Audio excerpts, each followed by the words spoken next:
What is up, hotties? Welcome back to another episode of Stay Hot. I'm Blaiden Crook, joined as always by my two favorite co-hosts of all time, Matthew Sponhour and Theo Ash, and it is, of course, brought to you by our good friends over at FanDuel. If you're doing any sort of DFS or sports betting this NFL season, make sure that's where you're getting your action done. We had a pretty interesting week 6 of the NFL season. I can't believe it's already week 6. It feels like nothing that we knew is true. Everything that we know about all of these teams coming into the season has completely turned on its head. We're going to talk about the Giants dismantling of the Philadelphia Eagles. The Seahawks came in and took care of business of Jacksonville. The Broncos and Jets had a slugfest. Colts were close to being upset by the Cardinals. 49ers are still hanging tough, but couldn't get a win against Tampa Bay. A couple other games we will hit on, of course, the Sunday night game, Chiefs-Lions. But before we get into it, Matt, Theo, how you guys doing on this beautiful Sunday night? I'm doing well. I've been traveling a lot. I was up in Seattle. I was up in Seattle for my sister's college's family weekend. It was good to see her and the rest of my immediate family, my mom, my dad, my other sister. And yeah, we were out at Puget Sound's campus and Point Defiance Park in Tacoma and saw all kinds of animals. I saw a humpback whale. I saw harbor seals. I saw a barred owl. I saw a Buick's wren. So it was a successful trip. Nice. Trips for me are decided by how many animals I see. So it sounds like you saw a lot of animals, and that makes it. I also saw the entire Mariners game, the 15-inning one.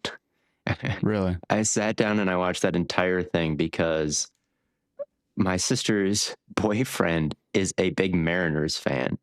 And so he came over because we were just going to have dinner. And then he obviously wanted to watch the game. So we turned that on and then ended up locked into one of the most dramatic baseball games of the decade, certainly. And I watched more baseball than I have. I've even been to a few games, but I think I still actually watched and focused on more baseball in that game than the rest of my life combined. I was locked into that Mariners Tigers game, and I just saw that they won tonight as well. Yeah, they're up 1-0, I think. So shout out to them. I went to the Cincinnati game. I went to the UCF game. They crushed them. Oh yeah. So I see they're ranked now. They're ranked now. I'm kind of surprised by it. I think they've got an outside shot at making a run at things in the Big 12. I don't know if they're quite. I don't think they're as good as Texas Tech. I think their defense is still really not that good overall, but they have a good offense. They have a good run game. Their offensive line is really good. I think they can go and give anybody a fight, at least in the Big 12. So I'm excited about that, and they're fun to watch. And Cincinnati, great place to go to a game. If you're ever in the area, you have a chance to go. Cincinnati's a good spot. Nippert's a great stadium. Oh yeah, man. I watched the Cubs Game 5. Really? My girlfriend's a Cubs fan. People were making fun of her on Twitter. She's a Steelers fan, a Cubs fan, and a Caps fan. And they're Caps, this is... Capitals? Yeah. Mm-hmm. That is interesting. How did that come to be? Combo.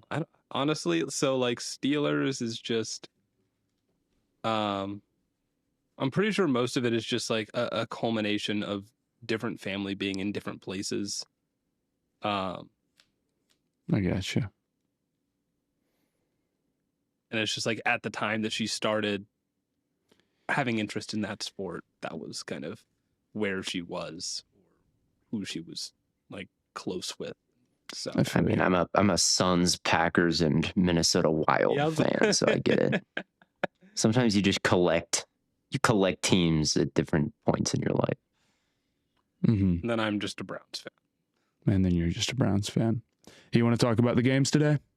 Let's talk about them. We want to start with Thursday night. I feel like that was the big shocker right out the gate, was the Eagles having no answers for Jackson Dart and Cam Scatterbo. And also, Jackson Dart just kind of looked really good, right? Like the first couple of games we saw from him, not good in his first game, but they got a win. Looked a little bit better in the second game, but in this one, I mean, there's nothing you can really say. I think he just played a good game. And then, look, I'm curious how you guys feel about the sort of, and I guess we've talked about this before, but just the general hype around the way Cam Scatterbo and Jackson Dart are portrayed as like these sort of saviors of football. They're very fun to watch. Cam Scatterbo is a particularly fun player on one hand, and I think he's good.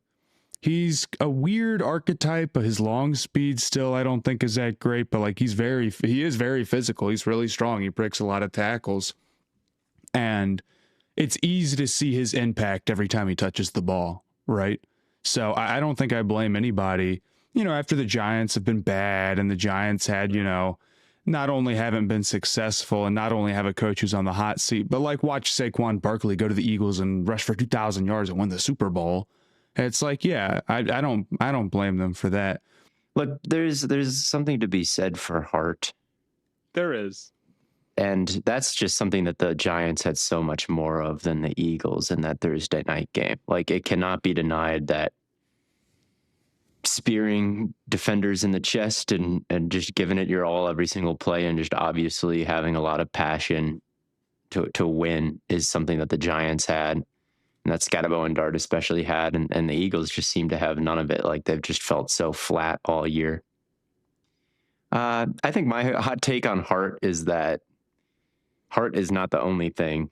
That Hart can only get you so far. But it can get you to a win against the Eagles, apparently. And that's a big deal for the Giants. I mean, that is, no matter who's missing from the Eagles lineup, no matter if Jalen Carter is out and Quinion Mitchell, like beating the Eagles, it can't be a bigger deal. And I think with those two, my thought, especially with Dart, is how much heart is too much heart with him.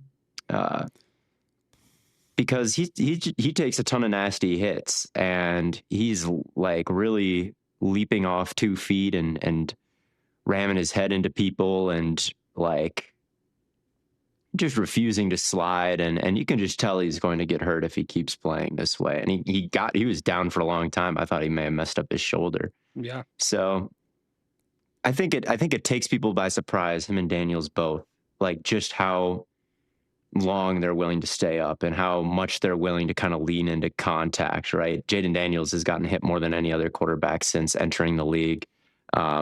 Jackson Dart would blow those numbers away if he plays a full season here, I think. And I think that's kind of an interesting trend with some of these young quarterbacks is like just how much they're embracing that now. Like we kind of got 2 in 2 years who are kind of playing like that. And I think it's a huge weapon, especially against kind of these cover 2 teams that will kind of let you access that second level for kind of for free. I mean, win some of these Dart games. And then you got a quarterback who's really willing to be a hammerhead. Like it's a really good source of offense. And then in the last game, I mean, Dart was really good against the blitz one-on-one as well. Like that's not really what the Eagles have been this year. They've been more, man coverage, Quinion following guys around, like penny fronts with Campbell on the line of scrimmage and 3 interior linemen clogging the interior gaps, right? So I think Dart has that in his bag, and it worries me a little bit how sustainable that is. But against the Eagles, he also showed some way more sustainable stuff than he did in the first 2 games, where it's like he really did have some beautifully placed, pretty lofted touch throws, like under pressure, like slicing up the blitz. So it was a encouraging game. Everyone says it with Dart, and it's going to be on every single broadcast that the Giants play. Like every single announcer is going to say it, and we are too. Like, you gotta slide a little bit more, dude. Like everybody says it for both of those. Yeah, I mean, it's not wrong. Like, yes, it is a weapon. We saw it last year. It can be a weapon with Daniels, but we also saw he hurt his ribs last year, right? And it's just it is inevitable. The more hits you take, the more you're going to expose yourself to injuries. And that's not just for Dart, that's also for Scatabo. Scatabo also takes an insane amount of nasty hits, both on the end of like he's delivering them and he's like getting popped as well. Like, yeah, I hope they're not that I'm a little worried about. It does feel a little bit like they're emptying the tank to get these wins, but they're getting the wins. Like it doesn't. I don't want to be like, oh, they're trying too hard. They're just tryhards out there. That's kind of what it feels like. I don't know. I think on some level, like the willingness to run, just when it's there to just always take it and take, like, I don't want to say free yards, but free yards. It's a big deal, man. I mean, I was thinking that watching this game, because we talked about it before, the willingness to run. It's a big difference. And I was watching Cincinnati with Sorsby, who was very willing to run a lot of the time. And it's like, it just matters a lot to be able to do that. And it just stresses the defense out. And when you can start off by making defenses adjust to respect that, it's a lot easier to build the rest of your game from there than rather to just try to attack, too high or whatever straight up. Mm-hmm. Dart does have to slide more. He can't take as many hits. With Scatabo, I don't agree. Scatabo's a good player. He gets hit a lot. Like, is he getting more injury prone or is he going to be injury prone? Sure. But like, what is the like, that's just the archetype of the player is. What's the alternative? What exactly are we suggesting? I think he's good. I think Scatabo seems like a pretty good back. I think he'd be a pain to tackle. I think he'd be a pain to go against. I don't know if I think anything crazy about the Giants yet or whatever. Like, it was a cool win. And I want to see Dart build on what he did in the passing game. But it looked, it looked very real compared to like his first start, which was, like not much or whatever, and just a lot of underneath stuff for sure. and all of that type of thing. So I would leave pretty encouraged by this. And the only real big, like, I don't know, is the Dart hits. He can't get clobbered out there. He won't survive. Running back or quarterbacks don't. Scatabo, I don't know. I've seen him get a lot of Peyton Hillis comps, and I fear that might not bode well for his future. We'll see. I agree. Like, past the rookie contracts, like, are they a little bit too physical? But that's just a worry for another time. It's just a worry for another time. And if the Eagles, like, there was a point in that game where Wan'Dale Robinson caught a crosser and then he slid on the ground, and all the Eagles just watched him get up and keep running. And that is concerning, right? On offense and defense, I feel like you're just getting a little bit of frustration, a little bit of laziness, just a little bit of quit, Like, these are two guys who will punch you in the mouth, that duo. Andrew Thomas as well. That guy will punch you in the mouth. Thomas is a great player. He's playing at an unbelievable level. And like, the Eagles, banged up as they may be, like, they got to nut up more than they did. They got to play way better than that. And the availability of Jalen Carter has been inconsistent this year. Like, and that's an issue, because if he's not out there, like, the pass rush just isn't going to be. Yeah, you can't lose Sweat, Milton Williams, and Milton Williams and Jalen Carter and Quinn. Expect everything to be fine. Yeah. I don't disagree. And I mean, of course, then the Eagles also have their main issue, which is that they can't throw the ball seriously with any sort of consistency, and they have huge issues targeting the intermediate, middle of the field, either over the middle or just like the intermediate, in terms of not everything being underneath or super deep. And we saw it was limiting. We saw the missed touchdown to A.J. Brown. I feel like the Eagles play in kind of an important game every week, and we discuss the important games on here, and we talk about how the Eagles look, and we say this every single week, essentially, which is that they could be one of the best teams, but their passing game is super limited. Every week it stays like this is bad. What are your thoughts on that A.J. Brown miss? A.J. Brown saying that he feels like it was an overthrow kind of no matter what, and sort of just like rejecting the idea that he could have slowed up there. Because he also did slow up. I think it was an overthrow. I think I think it was an overthrow, but he also just like came to a complete stop and then was like, "Oh, the ball's in the air." Yeah, that one I have to go back and watch a little bit more of. But I don't know. I think Hurts is not dialed in, and he's just slow. Like it is the things he does are slow. And I think I mean, no one that looks if AJ slowed up, like I don't know, maybe the ball just wasn't out at the time it was supposed to be. I don't know. Maybe. I feel like AJ's been open this year. I feel like he's. I don't think that he's like locked up or washed or anything like that. I think that they just struggle to get the ball to these guys. I think they struggle to run different things from different looks. I think they struggle to like use play action and motion to their advantage. Like I just don't think the offense does necessarily anything well. Like the interior offensive line is just soup between the two tackles and no one's finding any running room. And yeah, it's just all bad right now. I mean, I just feel like every single aspect of the Eagles is just bad at this current moment. Like if everybody on the defense was healthy, I probably wouldn't feel that way. But as of right now and in that Giants game, it's like there's just not one thing that you could point to and say like, oh yeah, well at least there's this besides maybe Lane. I don't think Lane has been bad, but the offensive line is horrible. Brian Burns, shout out Brian Burns, like was just wreaking havoc. They'd stunt him and get him over Toth, the backup to Dickerson, and he just torched him the entire night. That guy is on such a torrid pace this year. I think he's second in sacks behind Bonito. Like him and Carter have just been money like on some of these stunts, and they've really eaten against some of the bad offensive lines they've played. And unfortunately, the Eagles qualify. Yeah. And it's a little bit puzzling because they can seem to string together like decent halves or even like a decent quarter from time to time. But like the second half of this game, it goes punt, pick, fumble. Like that's just.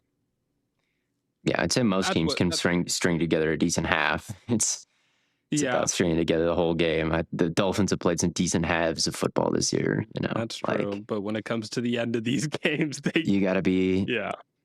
Yeah, I think I'm pretty out on the Eagles, to be honest. Like I just these problems you just don't see as severely at just other teams. Like it's just so obvious. Like the football is broken. I don't know. I have mixed feelings about it. I just don't think that they're that lacking from a talent perspective, and that gives me hope. In their current state, like, are they going to win the Super Bowl? Nope. Yeah. With how they're playing right now? No, they will not. As bad as they've been, they are still 4-2. And your record does mean something at the end of the day. They're 4-2 and the Giants are 2-4. The NFL season is long, and things that we think we know often change, right? Yeah. Like it happens almost every week, essentially. That's what makes it interesting. So I'm open to the idea that an Eagles team that's struggling to look like they can have a real passing offense can hit a couple more of their deep balls, and all of a sudden, like, we aren't talking quite as much about the intermediate, or can just do a little bit better. They're not making a strength. I saw a stat that Hurts is throwing between 10 and 20 yards, like less than basically any quarterback in the last 10 years. Like his percentage of throws is even beyond where Wilson was at his worst or whatnot. So I think things can change, but things have to change. And it's not any more complicated than that for me. But I also agree, like, there's a balance to strike with it where I think a lot of fans can look at issues and say, well, you know, they'll figure it out. And like, it's far from a guarantee. It's more unlikely than not. Like it's somewhat of a long shot. So I agree. It's like when fans are like, you know, this rookie or whatever, like just give him time, he'll get better. If things don't look great at first, it's not the end of the world and it's not completely over for the player or whatnot, but it's a bad sign. It's not completely over for the Eagles. Things can change. Losing to 17 to the Giants, it's a bad sign. It's a bad sign. Doesn't look good, and change might need to start with the offensive coordinator, Kevin Patullo. So probably until that changes, might be hard to see any positive regression from this Eagles team. But I do want to get into the London game. I think this is the second to last of the London games this year. Broncos, Jets. Jets are 0-5 coming into this game. It was pretty close. I was feeling very much in the special teams is 107% of the game because it was the only reason the Jets were in this one for a long time was their special teams and their defense, because their offense certainly was doing nothing. Justin Fields ended the day with -10 passing yards because he had 45 Jeez. actual passing yards, and then he got sacked 9 times and lost 55 yards on those sacks. And it's completely psychotic how long he holds the ball. And it's unworkable and you can't do anything with it. That's the truth. Insane.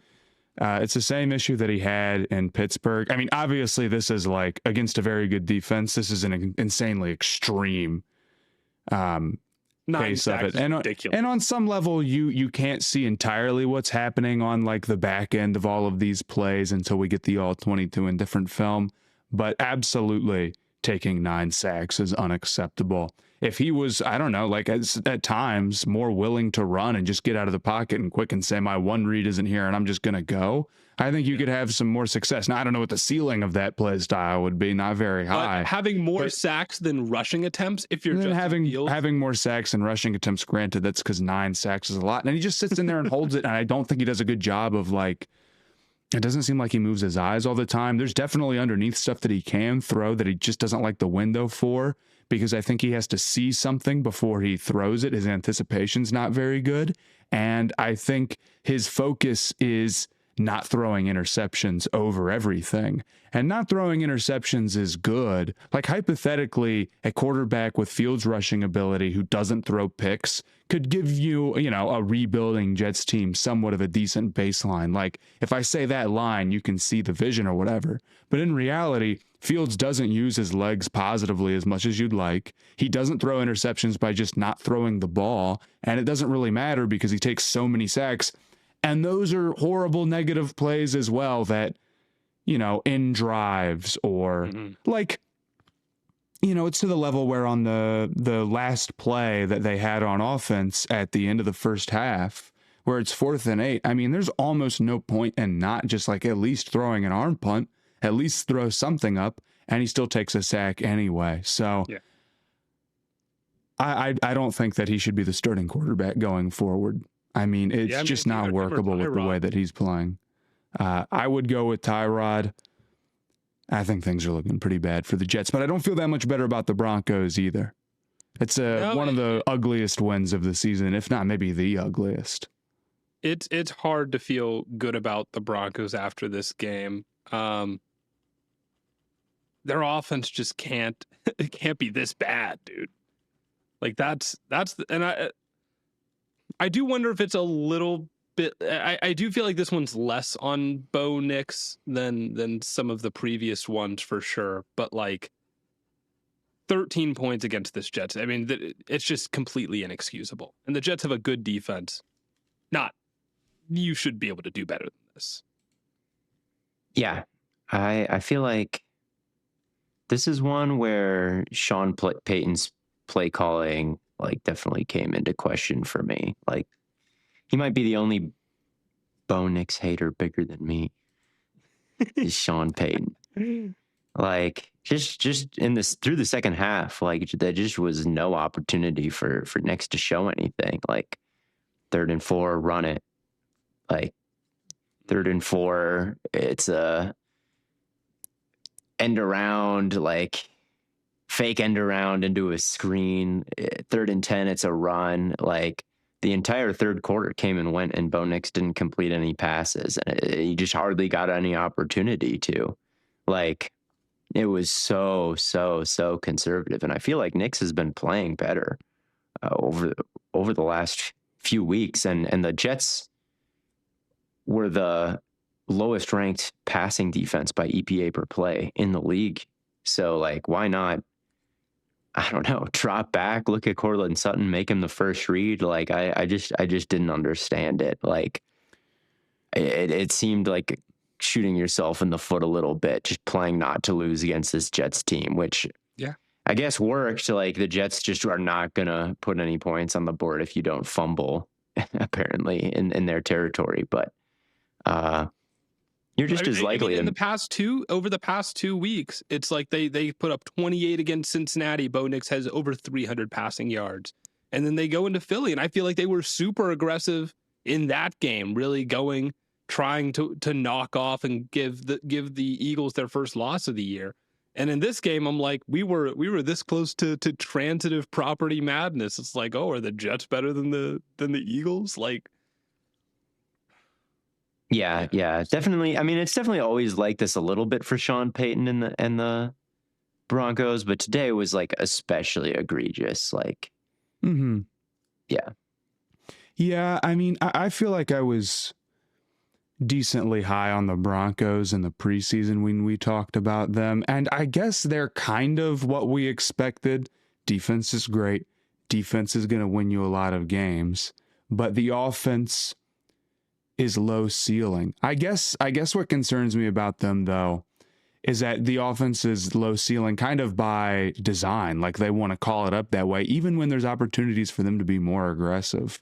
Nix can have his bad games, but I wish they were a little bit more willing to like try to work through that and kind of build him up rather than go into every game saying, well, the defense can hold the other guys to 15 or 14 or 10 or whatever. And we can go out there and try not to lose it. I 100% agree. So I think that their weapons are upgraded from last year. I do. I think they have the ability to pull off more explosive plays, but they have to want them. Yeah, and they could be a DJ Moore team as well. Yeah. Totally right. Like Troy Franklin fumbled today. His hands haven't been consistent.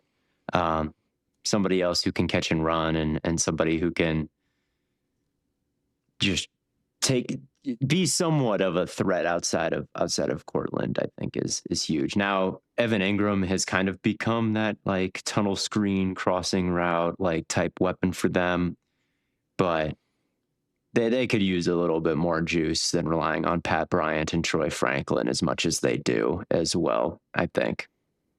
Mm-hmm. I forgot if I mentioned that on the last episode, the Broncos with him, but in case I didn't, that definitely was a thought through my mind. And then the Jets, like, good Lord, Fields, like, you said it already, Matt, I guess, but you got to bench him after that. Like that's just unacceptable. The whole day. I mean, you don't have the all 22. You don't know what's going on in the back end, but they have replays, and it's like, it's just some like drive concept where there's a first read and then the second read crossing into your vision is like someone high, someone low, and like the drag is open. It's like Fields just can't even get the ball like that over the middle. Or like a quick out, and it's like you're looking at it and he just doesn't throw it. And you can see him pump fake and not trust himself. Like you can see it happen. Mm-hmm. So I get the idea behind the Field signing, I guess. I tweeted out like, why did you give him? He's on like kind of big money next year too. And it's like, wow, he's not a proven guy to get that type of cash. And I guess I don't want to say too much to be like, why would the Jets ever think to do that? Because like Daniel Jones is balling out right now. So you got to try something and things can work that you don't expect that make no sense at the time. But Fields is not even the like high floor idea of himself. He isn't actually that because he just takes so many sacks and he doesn't use his legs like he could. Willingness to run, it's a big deal. It is. And even when he was getting the ball out, there was a quick out to Garrett Wilson that he just put so far behind. And at first watch, you could say, oh, well, maybe Garrett Wilson could have caught it. They show the replay and it like grazes past his fingertips. You're like, no, dude, it's just like a horrible throw. More likely at that point, I think, could have been intercepted if the coverage was a little bit better there. So there's very little that you look at with Fields right now as a positive, which is crazy because after week 1, they put up 30 and everyone's like, oh my gosh, thank God the Jets did this, even though they lost. It's like their offense could be great. But turns out it was just the Steelers' defensive line was just a complete disaster in that game and in their first couple of games. And now that they've got Harmon out there, everything's fixed. Yeah. Yeah, they need a little bit more time for the read option game. That's something that still kicks the Steelers' ass. But Yeah, everybody else seems to have a pretty good handle on it with Brees and Fields. And Fields just isn't quick. Like, he's fast, but he's not quick. And he's not twitchy. And he can't, like, avoid contact whatsoever. He just is a kind of a magnet for it. And, yeah, he's thrown one pick over the last 2 years. Congratulations to him. But it's clearly coming at the extent. How has he gotten to that? Yeah, it's clearly coming at the expense of other things. And yeah, Matt, he's got a $23 million cap hit next year. He's making way too much money for as bad he is. Because I think Adrian Martinez would be a better fit for this offense. Like, I think anybody who would anyone who would test the middle of the field this is would Fields' be a worst game. He's played better than this, but like this is one of the negative worst 10. This is negative 10 yeah. passing yards. Yeah, negative 10 passing yards. I mean, I think it's probably the worst offensive performance of any team this season. Oh yeah. So, the negative 10 passing yards were the fewest allowed in a game in Broncos history, and the fewest by any team in a game since the 1998 Chiefs allowed a negative 19 passing yards in Week 3 versus San Diego, according to NFL Pro. So yeah, it's as bad as it gets. The 2-minute drill was hilarious. Like, they're like hurrying up. They're getting to the line. They're faking punts to extend the drive. Like, whole time they're just running back drive. They felt brave and courageous enough to run a fake punt, and then with a minute left, we're like, we're gonna run the ball. We're not putting the ball in the air with Fields. We're not gonna drop back. And then it got to 4th and 8, and it's like, well, we might as well. And then Fields got sacked, and I was like, okay, well. I guess they were. Yeah, clearly there's not much of a plan. Well, if you trust Fields so little that you feel like you can't even drop back in a 2-minute situation, then it's over. What's he doing out there? There's not any more conversation that really needs to happen. Yep. As an 0-5 team trying to make something happen, So not good. I want to talk about the Seahawks and the Jaguars game, and I actually want to talk a little bit about your take on the Jaguars that you had on CBS Sports, which is that they're kind of a sleeper contender. I talked about the same thing on Nerd Sesh, and I kind of agree.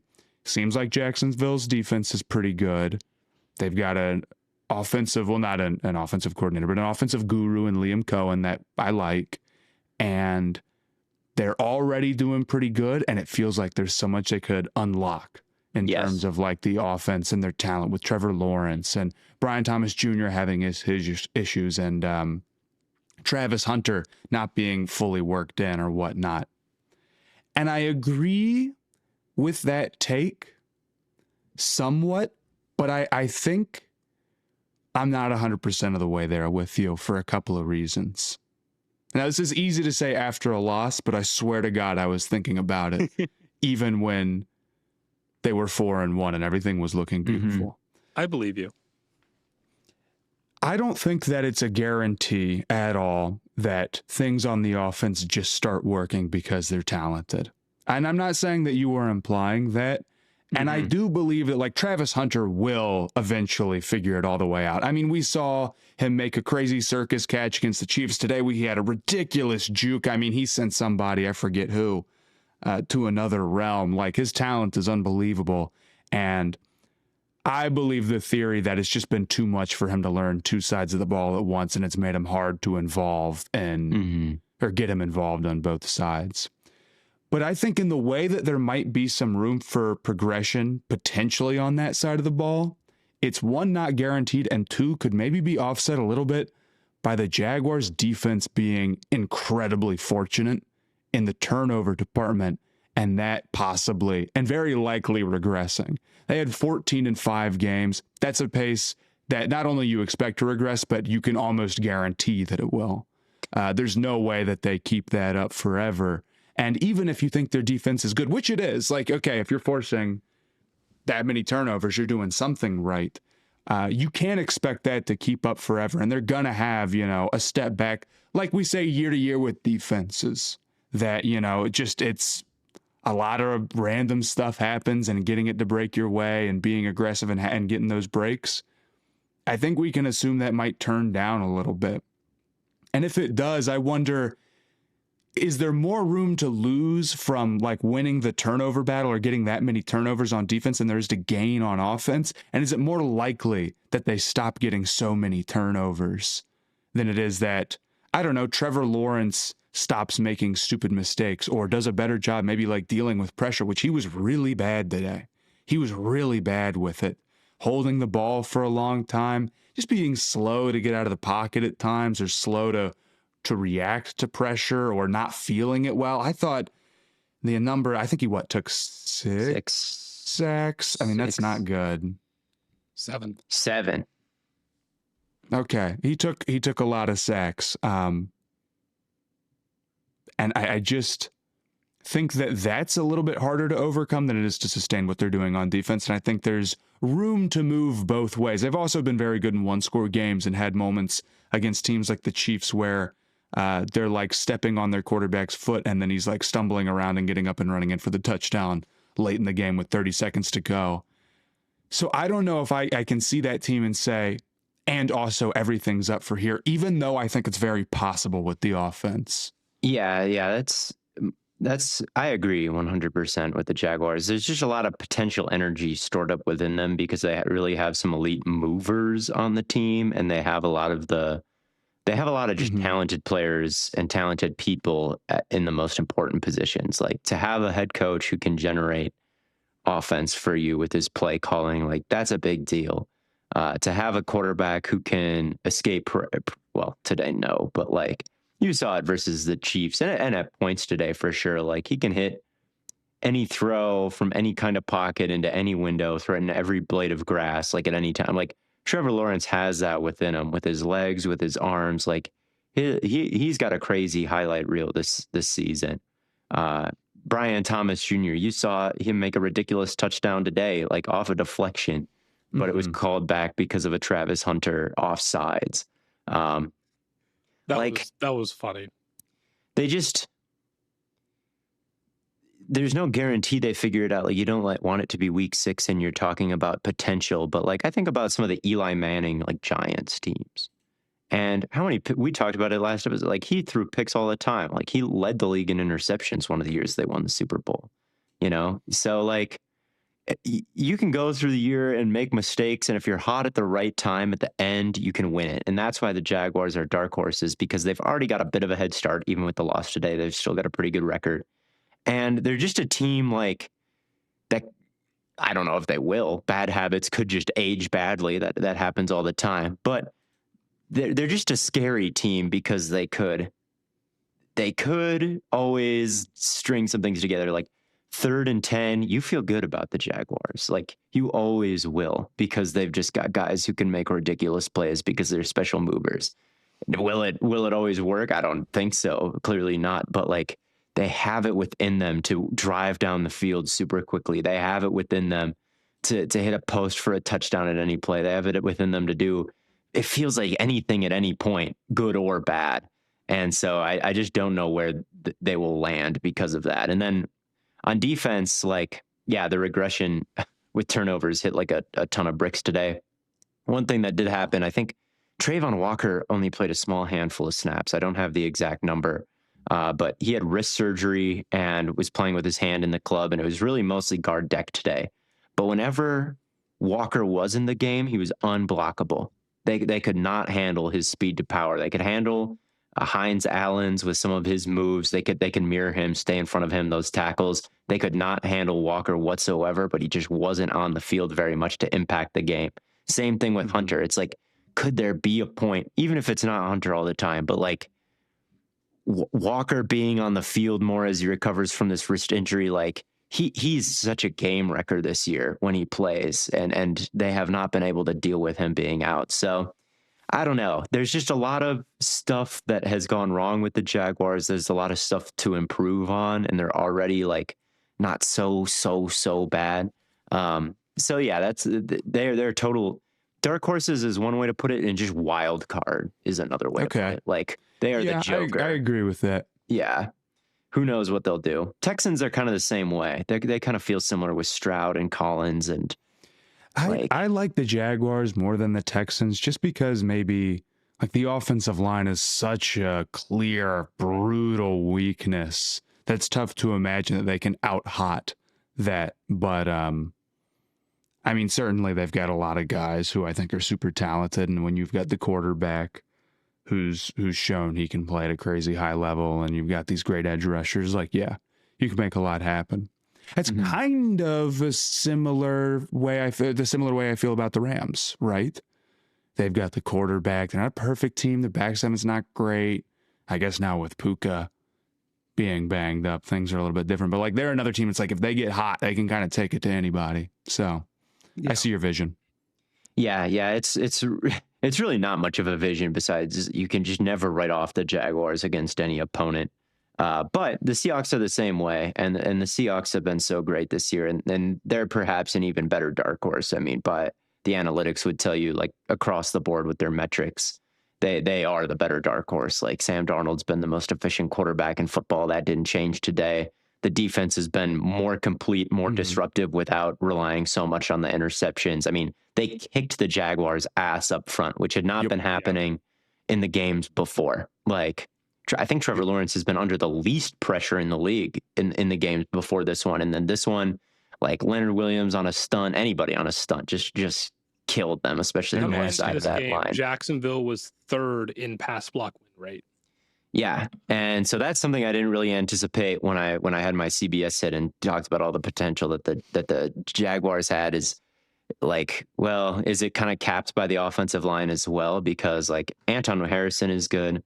But yeah, that left side with Ezra Cleveland and Little isn't exactly Dickerson and Mulata, is it?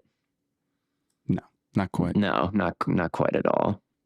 But yeah, I think they still have a lot of hope. I really do. And then Seattle, like JSN is, I think he's top 5 wide receiver in football. I think he's top 5. Yeah. Is he not offensive player of the year right now too? Maybe Taylor still, who I also want to talk about, but Taylor's goated, but I mean, JSN looked absolutely filthy today. And part of that is like the one weakness I'm seeing on Jacksonville right now is like, dude, their secondary is looking. For sure. If There's a reason they're making moves. Well, both the moves got torched today. Oh, sure. I'm just Newsom and Campbell both got fried. I you know what? I thought I thought Campbell played better than Newsom. Even though like Campbell got picked on like right away. Because at least he was like in tight hand on the hip coverage and the ball just kind of like sailed over his fingertips. And it was just like a great pass by Rodgers. But like, yeah, that's true. DK and Rodgers were on one, but yeah, for sure. The Jaguars got to figure out that back end. And I thought on the big JSN touchdown, that huge post, there was supposed to be some safety help that didn't come. It did look like the safety was like a little low. In no man's land. He was a little bit too focused on the tight end for me. I thought maybe it was quarters, that post versus quarters. If you can occupy the safety is a big money route, right? That's what you're always trying to get to versus that coverage. You got to have eyes on JSN. Ignore the Seahawks tight end. All right. Get eyes on JSN if you're the safety. All right. Because the tight end was dealt with, but Wingard seemed to have a little bit too much focus on him on that big post. And I wonder if Newsom wasn't supposed to have a little bit more help there. But regardless, someone in the secondary messed up, whether it be him or Wingard. That's definitely not the strongest unit for them still. Mm-hmm. Yeah, I mean, it's never a good sign when your corner's like arms flailing. Early in the game, JSN ran an out route that is one of the nastiest routes I've ever seen. Disgusting. Maybe it's the bird on his helmet, the Seahawk on his helmet, but his head moves like a bird when he runs route. Like it's crazy how still it is. There's a number of great route runners who do that, where it's like that's a great way to put it. It's a bird, like it flips instantly. It's an owl, like it just, and his shoulders are pumping, right? And like in this particular route, he glanced outside before leaning in and looking inside, and then the corner thinks, okay, that's the move, that little out and then in, I'm biting on it. And then JSN just swiveled around and went back outside, and just like his head is like, it's just robotic. It's just like it's on a swivel. Like there is no bounce up and down. There is no rock back and forth. Again, like you see the Seahawk on the side of the helmet, and it's just so bird-like. If you watch like a falcon hover in midair, like they have that stabilizing neck that doesn't let it move. And JSN has that to just a degree that I'm not sure if I've ever seen it before. Like the stillness of his head and the way he's able to not give anything away because he can just focus through these severe movements. Like it's crazy how good he is. It's attention to detail, man. Some guys just have it. And he can separate over the top. He's hit a couple big posts this year. He can throttle down at any moment. He's just the absolute matrix when it comes to playing the ball in the air. Like it's arriving at him in super slow motion. Like I don't think there's much separating like him and Lamb at this point, or like anybody really. Like he's ridiculous. He's ridiculous. Dude. Like I don't think he's got quite the hand-eye coordination of like Jefferson. I don't think he has that, but like there's a lot of Jefferson like in his game at this point. He's just open constantly and catches everything. Press doesn't matter. Like zone, he sees it like a quarterback. Like he just has such a good feel for zone. Like everything that Darnold would want him to do, he does. Like without, whether it's chaos, whether it's like whatever the coverage is, like whether it's scramble drill, like just it doesn't matter. He's always there. He's always feeling the leverage, and he's always open. He's always open like a wide receiver should be. Yeah. No, he's great. I mean, it's got to be Jefferson, Chase, him, Puka. Yeah, I think those are the top four right now. Mm-hmm. And then I think Lamb and AJ Brown are still up there. Nico Collins is still up there, but I think right now I'd put JSN above those three. Mm-hmm. Subject to change, of course. He's an absolute freak. He's an absolute freak. But I do want to get in to this Steelers-Browns game, and I want to talk mostly about the Steelers here. The Browns are the Browns. Their offense sucks. Their offensive sucks. Gabriel throws mostly underneath. Like, bless his heart, just doesn't have the facilities, and that's how it looked People today. want to criticize Stefanski, whatever. You have Dylan Gabriel throwing 52 times a game. What are you going to fucking do? But 52. Yeah, Yep, it's just that like, is dude, 52 for 221 yards. Yeah, sorry, dude. 4.3 yards Like, he can't really throw over the middle. He can't handle pressure all that. Like, he's really limited. He's just a very limited quarterback. 5'8.5", man. It's tough. But the Steelers, we talk about teams sort of being who they are, being who their record is.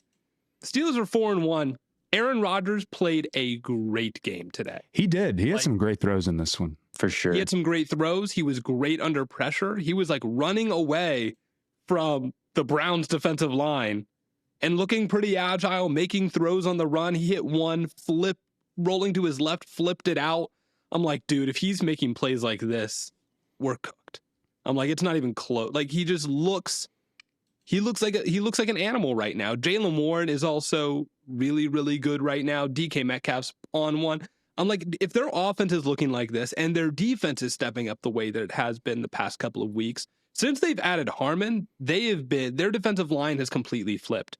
The guys they had running at nose tackle before were getting blown off the ball like you wouldn't believe. And now it just feels like it's opening up gaps for Patrick Queen to be able to blitz through, and it's completely it's adding a whole new element to their pass rush that they just didn't have the first couple of weeks.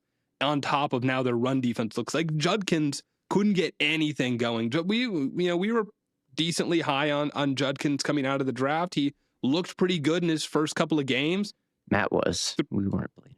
We can't claim. What, we were. I mean, I didn't think I was the highest on Judkins. Honestly, I thought you guys are a little bit higher on. I mean, I liked Henderson more than Judkins, but like I still like. Regardless, I think he's a good back. I agree. He is a good back. He had 3 yards per carry. Like he could get nothing going. The Browns got nothing really going on the ground all game.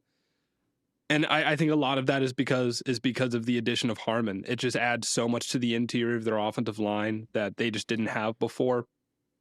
their defense is flying to the football and their offense looks great with Rodgers. I really do have some level of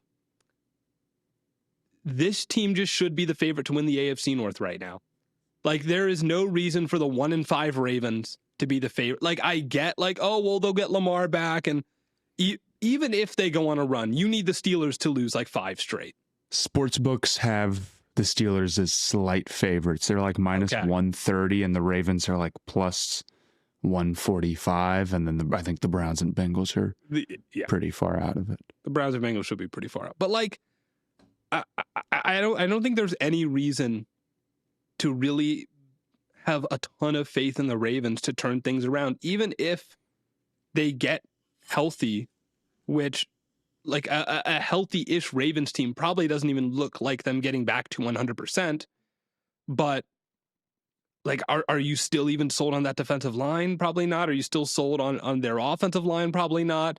Are you still sold on their receivers? Probably not. Like, there's still a lot of question marks on this Ravens defense and offense, even if, you know, Lamar is healthy and everything. So I think the odds are about right, honestly. I mean, I didn't see Lamar, them just now, but they're going to get back arguably the most valuable player in the NFL. Like, Lamar is like that. Even if he's had a couple of rough games, even if the Ravens have been dinged up and not winning, like he is. And their schedule is going to get easier. But they got to work themselves out of a heck of a hole. And I do question if Lamar alone is enough, even against bad teams, to just go and win you every single game, which is like the mode you start to get into. It's not enough to be like, well, we could be pretty good. We could be a playoff level team. It's like, you got to go on a run, right? You're 1-5. Right, that's what I'm saying. They have to win. Like, they do still get to play the Steelers both times. Well, and that's a big deal. They're gonna have to win. Yeah, but if you're behind, you want those games to be ahead of you, not behind you.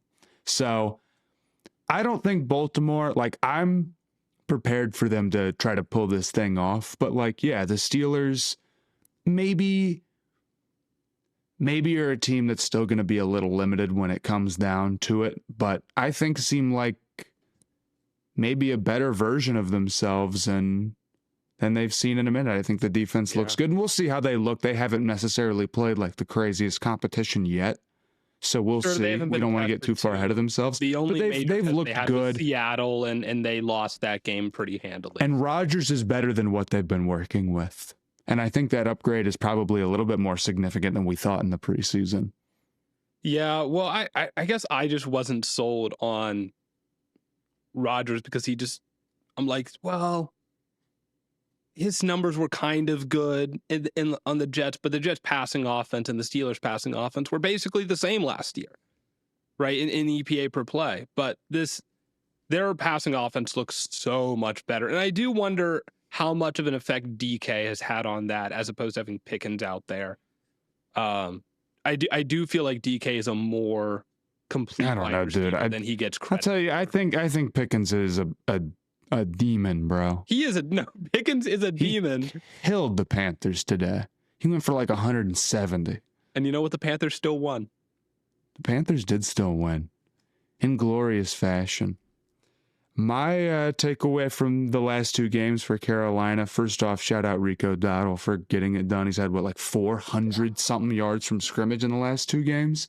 He's a beast. You're muted, Theo. What kind of speed do you got, young man? Look, he's a beast and you know, Gamecock legend. We gotta show respect. I think that I am moving towards being out on the pass rushing, but not that great of a run defender, defensive tackle archetype. Sealer, Dolphins, run defense, disaster. Odigizua? Yeah. Nope. I mean, he had a really tough game, man. And, you know, I thought it was interesting. After all the Micah run defense stuff, you know, the Cowboys, looking for pass rush, did decide to pay somebody who does have serious run defense issues and does hurt you in that way. And I think it's just tough to live with a pass rusher who, like maybe he brings something in that sense, but like is a negative on a lot of plays and is somebody who you're, giving big bucks and setting aside a serious part of the salary cap for. I think that's a tough way to build a defense out. I do think it sort of, if you're not going to be like the Browns where you have just it's Garrett and then you've got like, if you're not going to just have a totally ridiculous defensive line of pass rushers and you're going to blitz a ton, then yeah, I kind of agree. You can't really live in this world where we're just going to rush 4, and if teams run on us, then we're just going to lose. And this is a banged up Panthers offensive line. They're not fully healthy whatsoever. They're missing, I think they're 2 highest paid players, if I'm not mistaken, and they've still taken. I think Damian Lewis is in there. I said that last time, but I think I was wrong. Lewis is in. Moton and Hunt. Oh yeah. So I don't know. The Cowboys having a run defense play this poorly, where they've invested in getting Kenny Clark in kind of a weird way and invested, in another guy with big money, is just unworkable. You can't be bad somewhere that you're spending. That's no way to build a team. I found myself frustrated today by the terrible teams that acquired veterans, that being the Cowboys and the Dolphins. Like, why didn't you just trade Ramsey for a pick? Like, why did you drag Minkah Fitzpatrick into this mess if you're going to be this bad? Like, why did you waste all that time? I love how you frame it as like, why do this to Minkah Fitzpatrick? It's like, why did they do that? And you're 1-5. Yeah. And I know before the season they didn't know that, but like, come on. Like, well, it just makes the result even more unacceptable. I mean, compared to like the Jets, at least the Jets are like, in the rebuild, right? Yeah. Makes the Steelers look really smart. Same thing with the Chargers offensive line. What did they do? With no running backs, they ran for 5.5 yards today, is what I'm seeing. Yes. Unacceptable if you're the Dolphins. And you've invested greatly in your defensive line as well. And to be that bad, like, you just can't work with it whatsoever. If any team, no matter how hurt they are, can just decide we're going to run down your throat and we're going to be super successful, even if we haven't found any success with it earlier in the season and we've been really struggling. You can't be a get right game for everybody's rushing attack. It's just too easy. Way too easy. Way too easy. It's the hardest thing to do in the sport. And it's the thing that everybody always is confused about. I think when they first start watching football, it's like, why do they run it up the middle? Like, there's no yards to be found there. And it's like, well, why are their linebackers lined up where they are? Like, why aren't they double teaming? Why aren't those secondary players? That's where Zach Sealer is, bro. Double teaming. That's where Zach Sealer. Like, the more you run it, the more condensed and basically wasted, like, linebackers and defensive linemen are versus the pass. So it's crucial. It's crucial to do the easy things well, and that's what everybody gets against the Dolphins. Like, they just have liabilities at each level. Like, they do have some good players against the run in each level as well. Like, Minkah is still a good player against the run. Like, he is a fireman. I shudder to think how bad they would be without him. Like, Jordan Brooks is a good run defender still. I still think like Sealer isn't completely useless there, but like Dotson is completely I'm closing. useless. It's not all their fault, and you know what? Like, maybe I'm overestimating the bad clips that they have versus the bad clips that, like, I don't know, like Nealand, I know, got pushed off the ball a couple of times because they're paid and because I know them to be of a certain archetype. That's probably fair. But it's just disappointing in general. And yeah, I mean, for sure. You can't win like that. And they're not like doing good. No one's doing like particularly well against the run. Like, Brooks can be a good run defender, but he's not like playing at his best this year. But it's mostly like, at least the last game, I haven't watched this one so much, but like last game, it was just like Dotson fucking up for a lot of it. And the secondary, especially, like just going for punch outs instead of actually wrapping up, and then 5-yard gains or 15-yard gains, and 15-yard gains or 50-yard gains because like Jones has no chance to fall into the run fit. Rasul Douglas can't beat Xavier Legette on a block. Like these are the things that are the hugest issue of all. But yeah, there's liabilities in the linebacker room and in the defensive tackle room. What was Legette doing today, Matt? Bruh. He was open in the end zone for a touchdown. He didn't get the ball. He drew a holding or a pass interference on a nifty move. He did try to lateral the ball for seemingly no reason. He tried to lateral it forward. Is that legal, Chuck? Look, they don't let you do that. Chuck? No, you don't get to throw it forward when you're about to get tackled. They get you for lateraling it forward. That one is kind of against the spirit of. And they have for some time. Yes. Yeah, no 2 forward passes. That is that one's been in the rule book for a minute. That's not a last second change. I don't know what the hell he was thinking. It's one of the more bizarre, like, and it was another pass where like his after the catch stuff got screwed up because he bobbled it. Yes. You know what I'm saying? It's just like that happens too frequently. But I thought Bryce had some good moments. I will admit there was a couple of easy touchdowns for him where McMillan killed, I forget who, on a double move, and like somebody misses their assignment. But he also had some moments where he did a good job, I think, maneuvering the pocket. I think he has some moments where it feels like he's ahead of the curve on that and is ready to deal with it. Against a weaker pass rush, it's probably easier. And then he has some moments where not so much. But today was a better game. The run game was awesome. The Panthers are a sneaky 3-3. I'm feeling better than I was maybe a month ago. I probably said some negative things about a certain team in black and blue. I'm feeling better about my 7-win prediction for them. And you know what? They're second in the division right now. The Bills play the Falcons tomorrow, or I guess. The thing is I really think these 2 wins are built off the same like glaring issue of their opponents having these like horrible, unworkable run defense. I mean, Miami letting up 5.5 yards a rush to the Chargers right now, who are down both of their running backs and both of their tackles. It's just like, it makes me feel like anybody could do it a little bit. Not to be super, super negative, but like to be probably a little bit real. Though, right? They play the Jets. Well, everybody is like working overtime to jinx the Carolina Panthers at the moment by being like, and they play the Jets, who they'll beat for sure. I'm not hating on you, but I saw this a lot of Twitter. It's like, dude, don't do that, man. We are not that type of team. We are 3-3. We should be glad as hell, but we are not a circle this as a win type of team at all. Here's the thing. They will win that one because right after that, they play Buffalo and Green Bay. We're taking it 1 week at a time. Yeah, man. Is a dog, by the way. That guy is sick. Him and Cade Mays was a decent like band-aid at center too. Yeah, like, Cade Mays has been good. Lewis is good. It's a shame that Hunt's out. They would be. I mean, Ickey was really good against the Dolphins. I thought pass protecting. I don't know how he was today, but I thought it was fine. I mean, they only had 1 sack. Hooray. Yeah, they're looking okay. Ted is a beast. For real. Yeah, he's good. He's goated. Yeah, the Dolphins. Players aren't attending the player-only meeting, guys.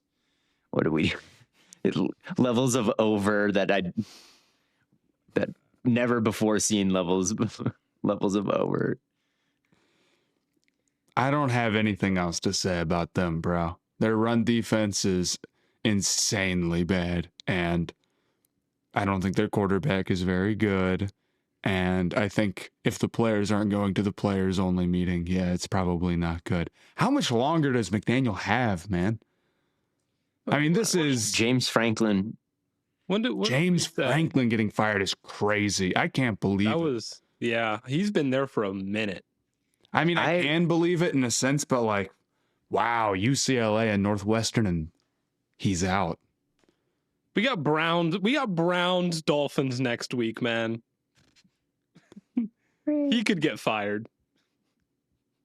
Maybe that'll. Yeah, when Judkins goes for 345. This is Judkins' day, and I hope so. If it's not, I'm raising an eyebrow at the orange team. It will be. No, What other game? It'll be I want to talk slightly about the Colts. Colts I didn't Cardinals. catch so much of this one. It was just, I guess it was kind of a normal Colts game. I will say on the Jonathan CBS Taylor, hit, they asked 5.9 me, yards. Matt Ryan asked me who the favorite in the division should be, which is something that I've hemmed and hawed about so much on this pod. Yeah. And I said Colts in that moment, and I'm glad that I did, because they continue to be just really good at the easy stuff. Like, Mm-hmm. they're making football look really easy right now on offense. I think they're the most efficient offense in the league. They're second in EPA per play behind the Bills, but they're also second in success rate. So like the aggregate there might put them at number one. I mean, if you look at the offensive EPA chart, they are the highest upright Yes. team on that. Like the Bills are further right, the Lions are further right, the Packers are further right, and the Cowboys are, I think, slightly further. Who are up. further right, Chuck? The Packers. The Packers, but the Colts look really good enough. I think the main thing here is they probably just have the single best player in this division, which is Jonathan Taylor. Yeah, that's a huge part of it. I mean, they have, of the top 5 teams, they're one of the top 5 teams that see loaded boxes or heavy boxes the most. And of those 5 teams that are constantly seeing loaded boxes, they have the highest EPA per play at 0.09 in the run game. They're able to have Taylor on the field, so they don't really have any run pass tells, and they're actually very pass heavy on early downs. So they're just kind of, they're not a stationary target. All right, they're not just running the ball over and over and over and over again, kind of like, Green Bay is. Kind of the Lions are kind of doing that. Like, they have all this threat in the backfield, and they're one of the best rushing teams in the entire league, but they're just constantly using that to kind of get the higher efficiency passing chunks. They're using that threat. They're using the play action. They're using heavy personnel with 12 to just divert all these expectations and throw the ball. And they just get so many good looks, I feel like, that way. And that didn't change today. I don't think they're the most talented drop back passing offense. There was a while early in this game where they were struggling a little bit when they went kind of 5-man protection, right? Getting 5 out into the route. They took a sack early. Daniel Jones missed on a deep shot. He threw a melon up to the linebacker, unforced error. So there were some passing problem issues early in the game, and then they started handing it to Jonathan Taylor. He started ripping off yardage. There was a play where Warren was blocking in the hole, and like Taylor chose to, it seemed like Taylor chose to go on the wrong side of Warren. Like, there was one side of Warren that was open. There was one side of Warren where there was a guy in the gap, and he ran into the guy in the gap knowing that guy couldn't take on the block and tackle Taylor at the same time. So he like barreled into contact. Everybody gets sucked up to that inside gap, and then he bounced it because the guy couldn't tackle him because Warren had presence. And then he went on to pick up the first down. And it's like, just these impossible little creases he's finding, and these little solutions are just so good. And when you hit him, it's like you run into a brick wall. And then there's just a million good receivers here. Like, if it's zone, like, he'll just hit downs underneath, and he'll catch and curl, and he'll pick up a first down. Like, Pierce had a ridiculous catch on his back shoulder versus zone off shotgun play action. Like, Warren had a crazy game. They kept losing him for some reason. Like, they would get in these tighter splits with wide receiver close to the tight end, and then the back behind both of those guys, and release them every which way, and you got to sort out who's got what. And like, the Cardinals could not do that at all. So play calling really good. A lot of guys to keep track of. It's a lot of guys to keep track of. Pittman and Downs, and you got Jonathan Taylor in the backfield, and it's like, oh, all of a sudden there's also Tyler Warren there. They had a play. They had a play with Warren. They were in empty, and so no one is thinking run, and then he like motions in, and they hand it to him. Like, it's just sick how they they use him. I mean, he had a great day blocking as well. Like just torquing as soon as he makes contact, giving Taylor like a really clear angle. I thought he did an amazing job of that today. Like Warren has been a revelation in the offense, like 110%. So yeah, they put up 30 again. Yeah, it's ridiculous. I think Quentin Nelson should be protector of the year. I think that He's not gets gonna all win it, these. though. He's a guard. He's a guard, but like he gets all the one-on-one assignments, and then the right side, they all help each other. They get all the tight end help, like, and then Nelson and Raymond are one-on-one, and then Nelson pulls so much, and he had a block like 20 yards down the field here. So just a very pleasing offense. I don't think their ceiling is quite as high as Jacksonville's because they don't have like number 1 overall picks all over the place. But they're a lot more well organized right now, and they're easily the safer team to bet on week to week. So that they should be the favorites in the AFC South. I do and I have think a today little bit that. of concern that they gave up 27 points to the Jacoby Brissett Bam Knight. Yes, but corner depth is their bugaboo, and then Charvarius Ward like got knocked out before the game running and then Marvin Harrison Jr. also had a concussion. Yeah, that was a scary hit. And Richardson snapped a resistance band and it broke his like eye socket. Ooh. Yeah, this was just a weird. Yeah, I remember I got that notification. I was like, "What?" He's in the hospital. He's in the hospital with like a broken orbital fracture. It's weird. Yeah, it's crazy. Bro cannot. He just steps on a rake like every single chance. Anyway, that would suck so bad. That would suck so bad. It's like just embarrassing. Starting and he gets hurt. I'd be so. I'd resist. He hit himself. Like, what are you supposed to do? If that happened to me, and like I had to come on the podcast with like an eye patch or some bullshit, I would be so mad. It would be unbelievable. I'm trying to picture you with an eye patch, Matt. I think I'd look tough as hell, but I'd be pissed about it. You'd look tough as hell. I think not next episode, obviously, but like in a few weeks when everyone's forgotten about this, I'll get an orbital fracture. Go get an eye patch and just like wear it. We won't say anything, and then the next episode. Do we have any other games that we wanted to hit? Probably the Chiefs Sunday night. Yeah, Chiefs Lions. Chiefs Lions. You know, early on in this game, I was thinking, you know, the Eagles don't look that hot, and Green Bay seemed to really slow down the last couple of weeks. Yeah. Detroit might be the best team in the NFC. And even though they lost by 13, because the game kind of got away from them a little bit towards the end in the fourth quarter, I still think I feel that way about them. I mean, it's valid. I feel like a lot of their problems today were just like Kirby Joseph and Brian Branch were so banged up. And I think Joseph ended up having to leave the game, and then he came back. And then Brian Branch was like, he just didn't look as fast or as explosive as he normally does. And DJ Reed was out. Terrion Arnold was out. Like their whole secondary was banged up for sure. Mm-hmm. But I think that combined with going against Patrick Mahomes is really brutal.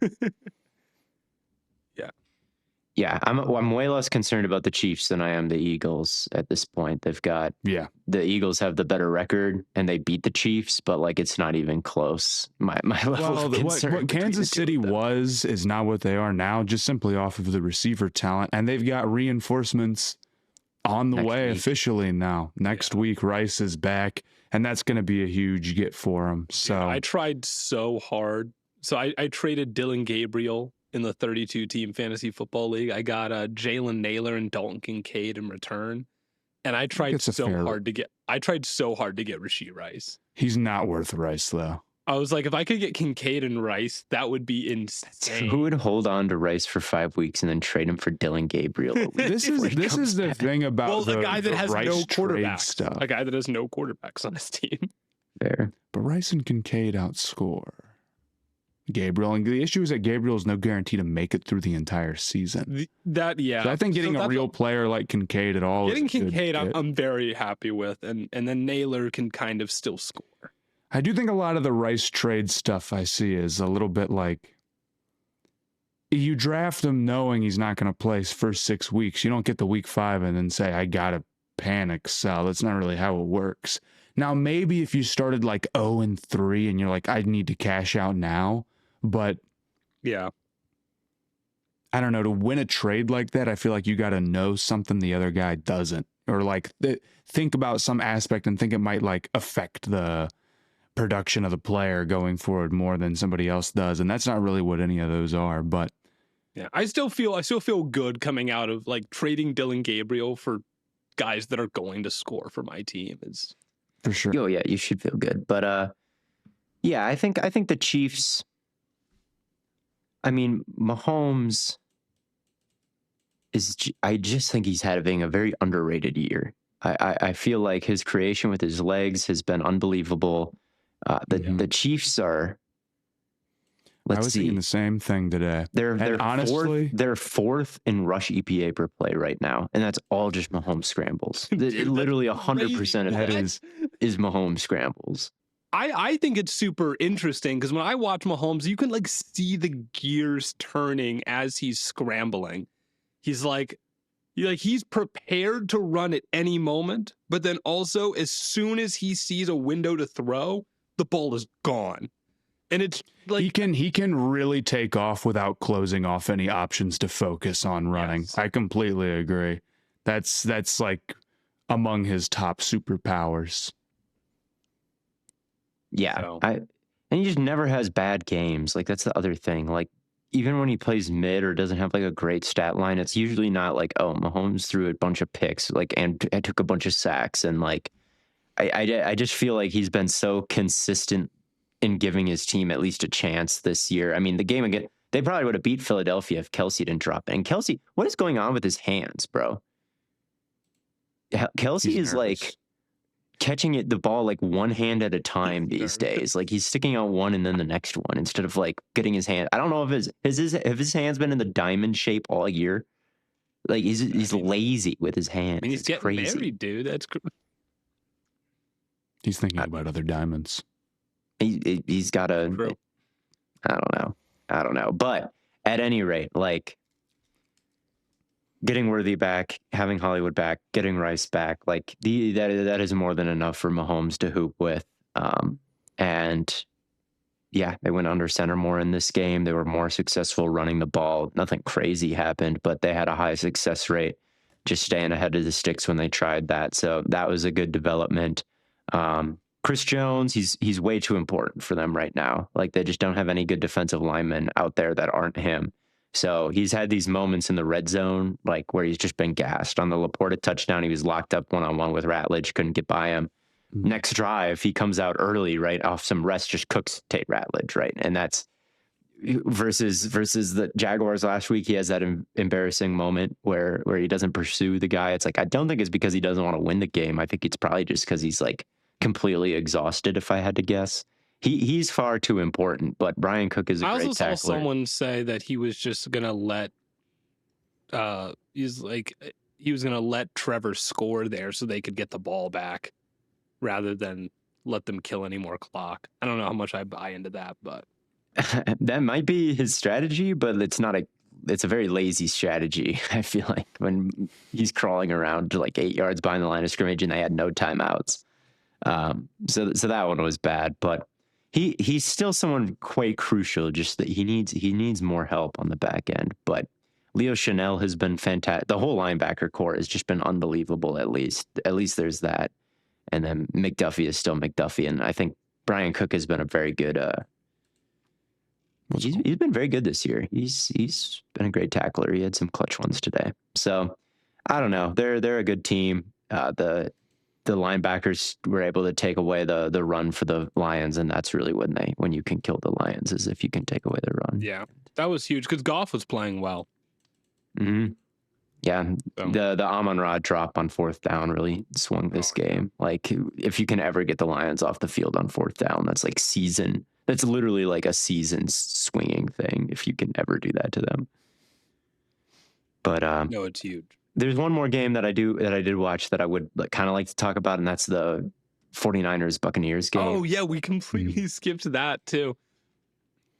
I was getting to the point where I'm like, dude, if the 49ers win this one, and like, because Fred Warner went down early, and I'm like, dude, Right. I mean, we already need to be talking about him in like coach of the year discussions, because it's insane that they're 4-2 with the absolute skeleton crew that they're like marching out there. But if they had found a way to pull this one off, that would have just been unbelievable. But how do you guys feel about Baker Mayfield in MVP conversation? I can't say that he's not at least in it. He's on the ladder somewhere. He's on the ladder. I think that's those people have him top 3. It. It's like, I think it's him, Darnold, and it's tough because the Cowboys didn't win the day. Dak played a phenomenal one. I mean, he played great.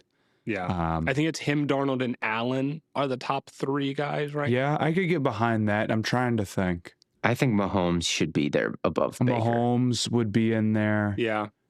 I'm just trying to think who would be on the list. I'd still put Herbert in there for sure, honestly. I mean, after the throw to win that game that he had, ridiculous. Mm-hmm. You know, there's a number of quarterbacks who are playing of that level, and if you're asking me if Baker Mayfield is one of them, I would say yes, he is. He's doing it with a super banged up receiver core, albeit I think that's partially Baker balling and partially the receivers are still playing pretty well, even though they're kind of down. Shout out, big touchdown, Tez Johnson. But huge touchdown. They've been great. They've been fantastic. I mean, I don't know if this latest game is baked into the numbers, but I mean, he currently has the lowest sack rate of his career right now. The lowest interception rate of his career. Like he hasn't fumbled in a while now. If he can just keep avoiding the rush like he is, he's incredibly valuable. Like his scrambling has been unreal this season. Like it's the most dangerous that it's ever been. He's avoiding the negatives like so much better than he had last year. Yeah, I think that he is adding a ton of value right now. Yeah, with how banged up the receivers are, even though they do have just a million good receivers. Like Sterling Shepard's really like, good. No Igbuka, no Godwin, no Evans, no Bucky. Yeah, for sure. 30.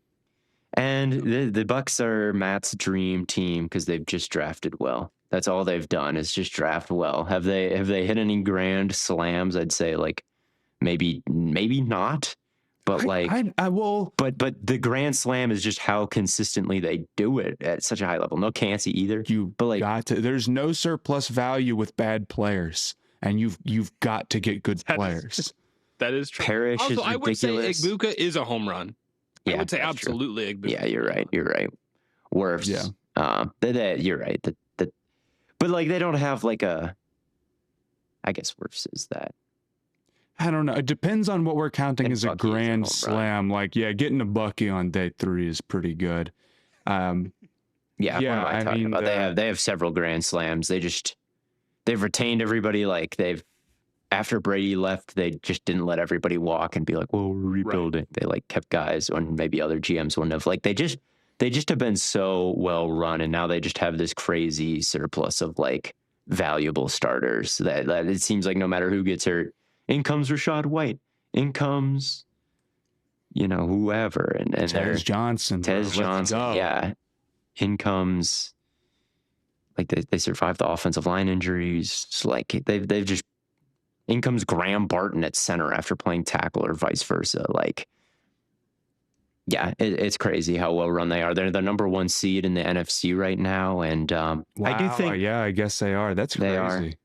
I do think that they the schedule is still very much a thing in my mind for them. Like this 49ers team is without Warner and Fred and Nick Bosa is going to be the worst defense in the league the rest of the way. Both those guys are out for the year. Both those guys are out for the year. So crazy. Yeah. That's so awful. No, that I don't know if you saw the video of Warner. Yeah. It's like his ankle's like facing the other. It's disgusting. And there's no finishing ability now on the whole defense. There's no speed. Yeah. Like they didn't have speed before on the perimeter and from the safeties, but like Warner can do so much to cover and when it. Like Warner makes a big play, it's like, okay, can you can you transition that into like getting off the field or some sort of something now? Yeah. Mm-hmm. There's absolutely like he's like a defensive player of the year. I don't know if he's would have won it, but he's that level of impact, 110%. He's farther ahead of the next best linebacker this season than anybody is at their respective positions. I feel like outside of maybe Taylor at running back this season, but like, yeah, they're just not able to survive without him. Like they're so freaking slow. They just cannot track anybody down. Sterling Shepard just running amok through the whole defense. Like safeties can't track him down. Baker, like he got that dog in him, no doubt, but like someone needs to tackle that guy.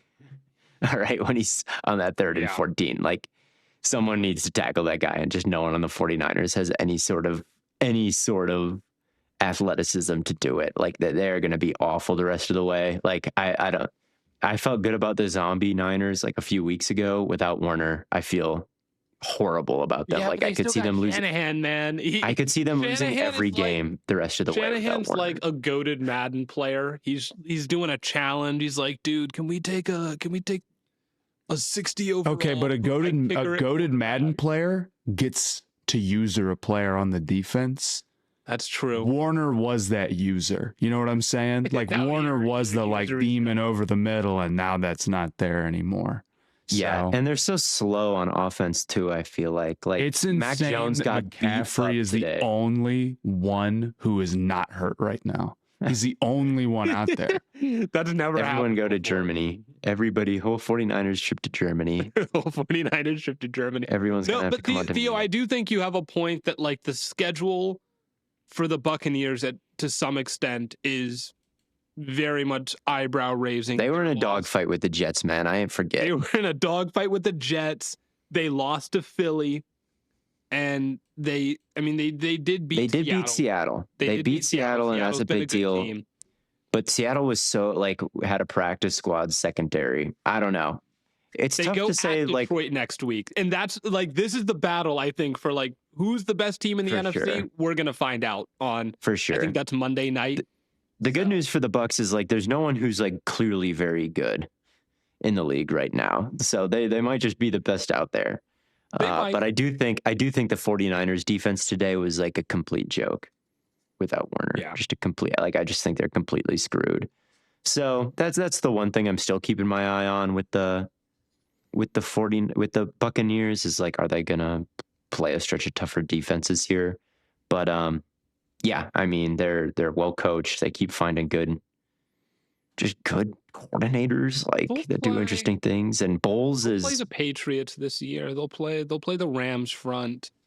Mm-hmm. There's some good units in here, but it's like they play the Saints twice. They play the Panthers twice. They're going to play the Dolphins. Those Panthers games will be. No, I think it's very funny. Their last 3 games of the season are Panthers, Dolphins, Panthers. I don't know what the hell would be funny about that.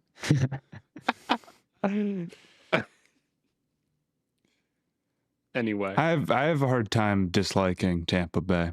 They're a fun team. Oh, they are a fun team. 100%.